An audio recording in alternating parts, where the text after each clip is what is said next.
Moscow contra 7. O filme de James Bond de 1963 que transformou a franquia em um fenômeno global. Hoje, vamos revelar 21 fatos curiosos e inesquecíveis que se escondem por trás dessa obra-prima da Guerra Fria, além de um fato bônus que pode ser a história mais impactante da saga Bond. De exibições presidenciais secretas a verdadeiros dispositivos de espionagem, esta matéria vai fundo. O romance favorito do presidente. Eis um fato que mudou completamente o rumo da história de James Bond. Em 1961, o presidente John F. Kennedy incluiu o romance Moscou contra 7, de Ian Fleming, entre seus 10 livros favoritos de todos os tempos na revista Life. Essa recomendação fez com que o livro se esgotasse rapidamente nas livrarias americanas e influenciou diretamente os produtores Albert Broccoli e Harry Saltzman a escolhê-lo como sequência de Dr. No. Mas a ligação entre Kennedy e este filme é ainda mais profunda. Em 20 de novembro de 1963, apenas 2 dias antes de seu assassinato em Dallas, Kennedy assistiu a uma exibição privada de Moscou contra 7 na Casa Branca. Foi o último filme que o presidente viu. Esse detalhe perturbador acompanha o filme como uma sombra há mais de 6 décadas. A reviravolta por trás da morte inicial. O filme começa com James Bond caminhando furtivamente por um jardim iluminado pelo luar, apenas para ser emboscado e estrangulado por um assassino misterioso. É um começo chocante. Mas então as luzes se acendem e descobrimos que o homem morto não era Bond, mas sim um boneco de treinamento usando uma máscara protética com o rosto do Set. Essa cena nem sequer fazia parte do plano original. O editor Peter Hunt e o diretor Terence Young tiveram a ideia durante a pós-produção, movendo um exercício de treinamento de Red Grant para o início do filme, logo antes dos créditos iniciais. Essa decisão criativa fez mais do que apenas abrir um filme. Ela estabeleceu a sequência de ação pré-créditos que se tornou uma marca registrada de todos os filmes de Bond desde então. Uma alteração de última hora mudou a franquia para sempre. Um verdadeiro campeonato de xadrez na tela. Logo no início do filme, o estrategista da Spectre, Kronstein, vence uma tensa partida de xadrez antes de ser convocado para planejar o assassinato de Bond. Essa partida não foi inventada por um roteirista.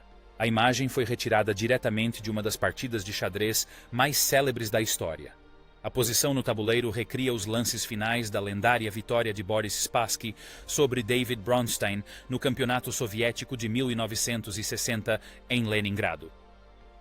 Foi um brilhante gambito do rei, e o próprio Spassky mais tarde o considerou sua partida mais inesquecível. Os cineastas alteraram ligeiramente a posição, removendo 2 peões brancos, supostamente porque acreditavam erroneamente que partidas de xadrez poderiam ser protegidas por direitos autorais. Spassky se tornaria campeão mundial mais tarde, e sua maior partida viveria para sempre. Imortalizada em um filme de James Bond, a partida que a maioria dos espectadores nunca percebeu escondia um verdadeiro capítulo da história do xadrez. Uma rainha da beleza se torna uma Bond Girl. Daniela Bianchi tinha apenas 21 anos quando foi escalada para o papel de Tatiana Romanova, tornando-se a atriz mais jovem a interpretar uma Bond Girl, um recorde que manteve por mais de 2 décadas. Mas antes de pisar em um set de filmagem, ela já havia conquistado o cenário mundial. Em 1960, Bianchi foi coroada vice-campeã do concurso Miss Universo, onde também ganhou o título de Miss Fotogenia. Ela não era a única rainha da beleza no filme. Martine Beswick e Eliza Gore, que interpretam as 2 ciganas lutadoras, também foram vencedoras de concursos de beleza. Bianchi trouxe elegância e vulnerabilidade a Tatiana, e sua química com Sean Connery se tornou uma das parcerias mais celebradas da franquia. Se você já viu nosso vídeo sobre Dr. No, sabe que as Bond Girls são sempre inesquecíveis. Mas Bianchi estabeleceu um novo padrão, a voz que não era dela. Eis algo que a maioria dos fãs não percebe, mesmo depois de assistir ao filme várias vezes. Cada palavra dita por Tatiana Romanova foi dublada por outra pessoa. Daniela Bianchi quase não falava inglês na época das filmagens, pronunciando suas falas foneticamente com um forte sotaque italiano. O diretor Terence Young sabia que isso não funcionaria para uma personagem que deveria ser uma criptógrafa russa. Então, a atriz britânica Barbara Jafford foi contratada para regravar completamente todos os diálogos de Bianchi na pós-produção. Bianchi aparece na tela, mas a voz que você ouve é de Jafford. Isso não era incomum no cinema europeu da época, e Bianchi seria dublado novamente em um filme posterior, uma paródia de James Bond chamada Operação Irmão Mais Novo, que ironicamente tinha como protagonista Neil, irmão de Sean Connery na vida real. É inacreditável. Spectre nasceu da cautela da Guerra Fria. No romance original de Ian Fleming, os inimigos de Bond são a Smirsh, a verdadeira agência de contra-espionagem soviética, mas os cineastas fizeram uma mudança deliberada. Com as tensões da Guerra Fria em níveis perigosamente altos e a crise dos mísseis de Cuba ainda fresca na memória mundial, os produtores Broccoli e Saltzman decidiram que era arriscado demais fazer da União Soviética a vilã declarada. Então criaram a Spectre, uma organização criminosa fictícia sem qualquer alinhamento político. Essa mudança libertou a franquia de ficar presa a um único conflito geopolítico. Bond agora podia combater vilões de qualquer lugar, a qualquer momento. Essa única decisão criativa moldou todo o futuro da série e nos deu alguns dos vilões mais icônicos do cinema, incluindo o próprio Ernst Stavro Blofeld, que fez sua primeira aparição neste filme, mostrado apenas como uma figura sombria acariciando um gato branco. O nascimento de Q. Os fãs de Bond conhecem Q como um dos personagens mais queridos da franquia, o gênio criador de gadgets que equipa o set com suas ferramentas mais extravagantes. Mas o que conhecemos e amamos nasceu aqui mesmo, em Moscou contra 7. O ator Desmond Llewellyn fez sua estreia no papel neste filme, substituindo Peter Burton, que havia interpretado o personagem sob o nome de Major Boothroyd em 7 contra o Dr. No. Llewellyn interpretaria Key em 17 filmes de Bond ao longo dos 36 anos seguintes, tornando-se um dos atores com a carreira mais longa na franquia. Sua cena de apresentação em Moscou contra 7, onde ele entrega a Bond sua lendária maleta com truques, estabeleceu o padrão para todas as cenas com Q que se seguiram. De canetas explosivas a carros invisíveis, tudo começou com um homem, uma maleta e este filme. O vilão que subiu numa caixa. A interpretação de Robert Shaw como o assassino da Spectre, Red Grant, é uma das performances mais ameaçadoras da história de James Bond. Frio, calculista e fisicamente imponente, Grant parece ser o igual de Bond em todos os sentidos. Mas eis um segredo que o próprio Shaw revelou no The Tonight Show. Ele era, na verdade, 10 centímetros mais baixo que Sean Connery. Para manter a ilusão de que Grant era uma ameaça física imponente, Shaw teve que ficar em cima de um caixote de madeira durante as cenas em que contracenavam. Apesar da diferença de altura, sua atuação foi tão poderosa que chamou a atenção de um jovem cineasta chamado Steven Spielberg. Anos depois, Spielberg escalaria Shaw como o experiente caçador de tubarões Quint em Tubarão, um papel que se tornou igualmente lendário. Uma única atuação como vilão de James Bond deu origem a um legado cinematográfico completamente diferente. Indicada ao Oscar com Sapatos Matadores. A escolha de Rosa Klebb para o papel é uma das grandes sacadas geniais da história de James Bond. O diretor Terence Young selecionou a austríaca Lotte Lenya para o papel depois de ouvir uma de suas gravações musicais. Lenya não era uma atriz comum. Vencedora do prêmio Tony, famosa por seu trabalho em A Ópera dos Três Vinténs, de Bertolt Brecht e Kurt Weill, e recentemente indicada ao Oscar por A Primavera Romana da Sra. Stone, aos 61 anos, ela trouxe a Klebb uma aura arrepiante, quase reptiliana, que nenhuma atriz mais jovem conseguiria igualar.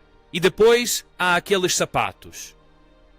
A lâmina envenenada de Klebb, escondida dentro do calçado, tornou-se uma das armas mais icônicas da história de Bond. Após o lançamento do filme, Lenya teria dito que as pessoas que conhecia instintivamente olhavam para seus sapatos. O papel a imortalizou no cinema. A brutal luta no trem. A luta entre Bond e Red Grant. A bordo do Expresso do Oriente, é amplamente considerada uma das maiores cenas de combate corpo a corpo da história do cinema. E não foi fácil. O diretor Terence Young, que havia sido boxeador em Cambridge, coreografou pessoalmente a sequência ao lado do coordenador de dublês Peter Perkins. A cena levou 3 semanas para ser filmada dentro do espaço confinado do vagão do trem. Sean Connery e Robert Shaw insistiram em fazer quase toda a luta eles mesmos, usando seus dublês apenas para uma única tomada na sequência final. A violência era tão intensa que preocupou alguns membros da equipe de produção. Não há música na cena, apenas o som de socos, grunhidos e o ruído rítmico do trem. Essa brutalidade crua e claustrofóbica estabeleceu um padrão que os filmes de Bond vêm buscando desde então. Agora, antes de prosseguirmos, se você está gostando desta imersão na história de Bond, faça-nos um favor e clique no botão Gostei. Deixe um comentário com seu momento favorito de Bond e inscreva-se no canal caso ainda não seja inscrito. Já falamos sobre Dr. No e filmes de todas as eras de Bond, de Connery a Moore, de Brosnan a Craig, então há muito mais por vir. Qual é o seu filme de Bond favorito de todos os tempos? Conte para nós. O segredo mais bem guardado de Connery. Sean Connery tinha 32 anos quando filmou Moscou contra 7 e personificava a definição de presença masculina nas telas. Mas havia um segredo bem à vista de todos. Connery vinha perdendo cabelo desde o início dos seus 20 anos e usou uma peruca durante toda a sua trajetória como James Bond. As perucas eram feitas sob medida e cuidadosamente conservadas, e a maioria do público não fazia a menor ideia. O próprio Connery foi surpreendentemente aberto sobre isso nos últimos anos, chegando a brincar que começou a perder cabelo aos 21 anos e nunca deixou que isso o atrapalhasse. É um daqueles detalhes que, depois de saber, fazem você olhar para cada filme de Bond de uma maneira um pouco diferente. O agente secreto mais famoso do mundo tinha um segredo próprio, a maleta que deu início a tudo. A maleta que Key entrega a Bond neste filme é mais do que um simples acessório. É o momento que lançou a lendária tradição de gadgets de Bond. A maleta continha um rifle de precisão, a R7 dobrável com 20 cartuchos de munição, uma faca de arremesso plana, 50 soberanos de ouro escondidos no forro e um cartucho de gás lacrimogêneo programado para explodir caso a maleta fosse aberta incorretamente. O diretor de arte Sid Kane construiu a maleta como um acessório prático com compartimentos funcionais. Ao contrário dos dispositivos cada vez mais fantasiosos de filmes posteriores, essa maleta parecia palpável e verossímil, como algo que um espião de verdade realmente carregaria. Ela definiu o tom para toda a tradição de gadgets e continua sendo uma das ferramentas de espionagem mais elegantes da franquia. Tudo o que veio depois, de mochilas a jato a carros invisíveis, remonta a essa maleta.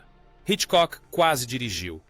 Esta talvez seja uma das histórias de IC mais intrigantes do cinema.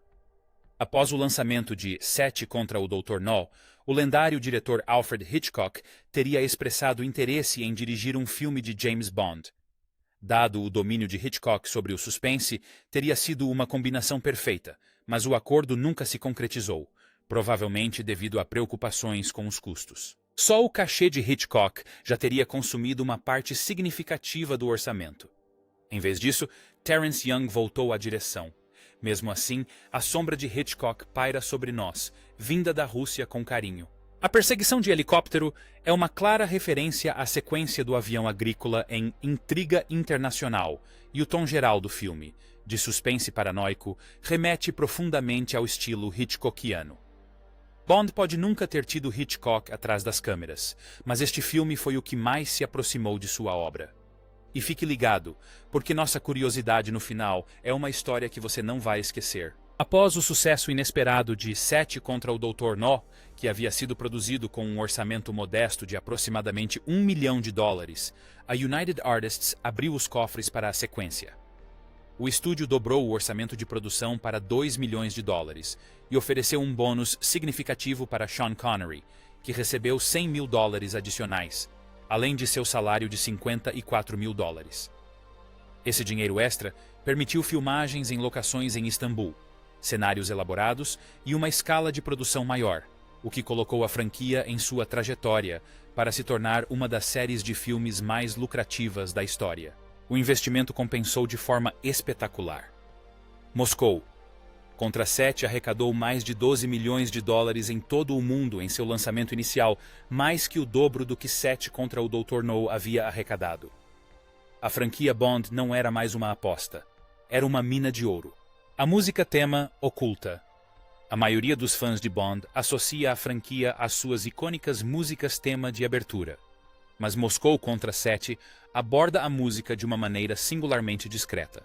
A música tema, interpretada pelo cantor britânico Matt Monro, não toca durante os créditos iniciais. Apenas a melodia aparece instrumentalmente durante a abertura. A versão completa com vocais só é ouvida na cena final, tocando nos momentos finais enquanto Bond e Tatiana passeiam por Veneza. Este foi o primeiro filme de Bond a ter John Barry como compositor principal. E Barry chegou a viajar para Istambul com a equipe de produção para buscar inspiração musical na cultura local. A interpretação suave e romântica de Monro tornou-se uma das favoritas dos fãs, e reservar a música completa para o final deu ao filme uma nota final singularmente emocionante, raramente replicada em filmes posteriores de Bond. De todos os romances de James Bond escritos por Ian Fleming, Moscou contra 7 ocupava um lugar especial em seu coração. Era seu favorito pessoal e, originalmente, ele pretendia que fosse o último. Fleming estava frustrado com as vendas decepcionantes do livro e com a falta de um acordo para a adaptação cinematográfica. Então escreveu o final como uma possível despedida de Bond. No livro, Klebs envenena Bond com sucesso com sua lâmina de sapato e 7 desmaia no que parece ser sua morte. Fleming deixou o final ambíguo, dando a si mesmo a opção de encerrar a série definitivamente. Foi somente depois que o romance se tornou um best-seller, impulsionado em grande parte pelo endosso de Kennedy, que Fleming decidiu trazer Bond de volta. A sobrevivência do personagem foi revelada no livro seguinte, Dr. No. A frustração de um homem quase matou o espião mais famoso da história da literatura. O helicóptero que se aproximou demais. Perto do final do filme, Bond é perseguido por um helicóptero em uma sequência que lembra o ataque de avião agrícola em Intriga Internacional, de Hitchcock. Mas, ao contrário de uma simulação de Hollywood, o perigo nessa cena era terrivelmente real. Sean Connery realizou a cena de ação pessoalmente, correndo por um campo aberto enquanto o helicóptero sobrevoava o local. O piloto era inexperiente em acrobacias aéreas e repetidamente voou muito perto de Connery, colocando a vida do ator em risco real. No filme final, é possível ver o quão apertada era a margem de erro. Connery era notoriamente imperturbável no set, mas este foi um dos momentos que testou até mesmo sua compostura. O fato de a tensão da cena parecer tão autêntica não se deve apenas à boa direção cinematográfica. Deve-se ao fato de o perigo ser real e a câmera ter capturado cada segundo dele. O acidente de helicóptero, do diretor. Como se um incidente com o helicóptero não fosse suficiente, o diretor Terence Young sobreviveu a um acidente quase fatal durante a mesma produção. Em 6 de julho de 1963, enquanto procurava locações para a sequência de perseguição de barco em Argyll, na Escócia, o helicóptero que transportava Young, o diretor de arte Michael White e um cinegrafista foi atingido por um vento violento e caiu na água. A aeronave afundou a uma profundidade de 12 a 15 metros. White foi arremessado para fora e escapou com apenas um cotovelo machucado.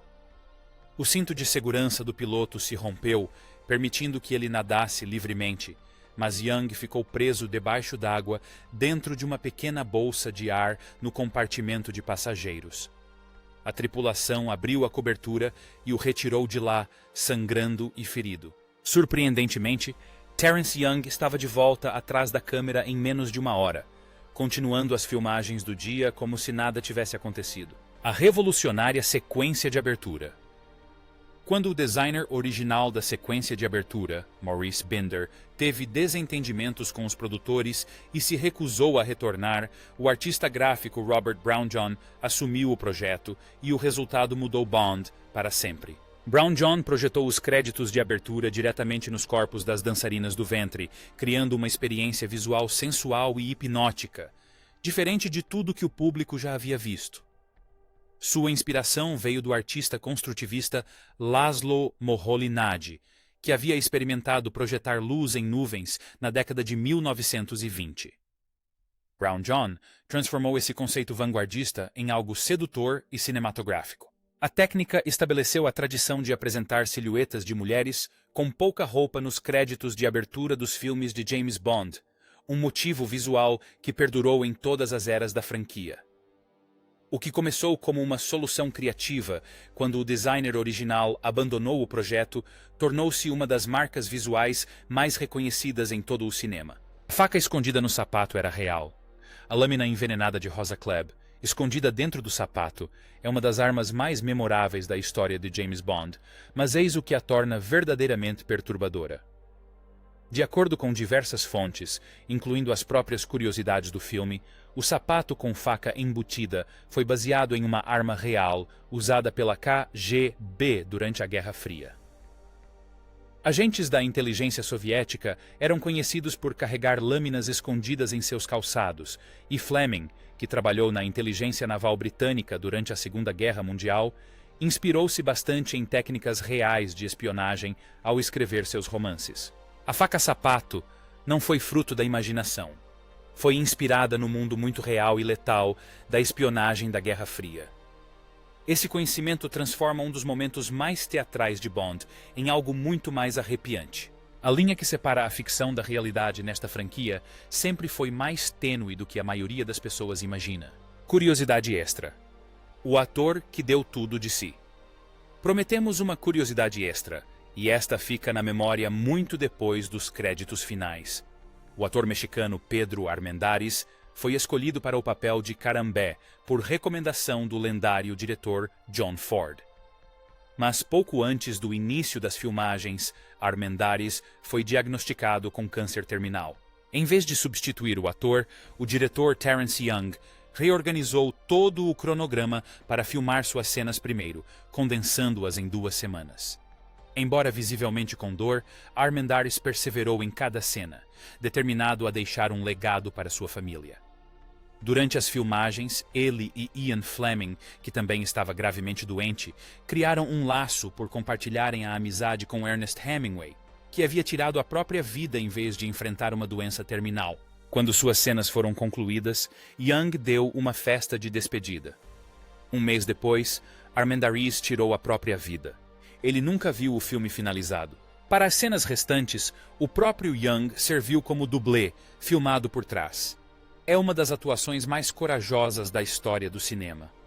Moscou contra 7 é mais do que o segundo filme de Bond. Este é o filme que definiu o que Bond poderia ser. Os gadgets, os vilões, a sequência antes dos créditos iniciais, tudo se cristalizou aqui em 1963. E por trás de cada fotograma existe uma história de criatividade, coragem e sacrifício. Se você gostou, clique no botão Gostei, inscreva-se no canal e conte para nós quais fatos mais te surpreenderam. Aqui vai um desafio.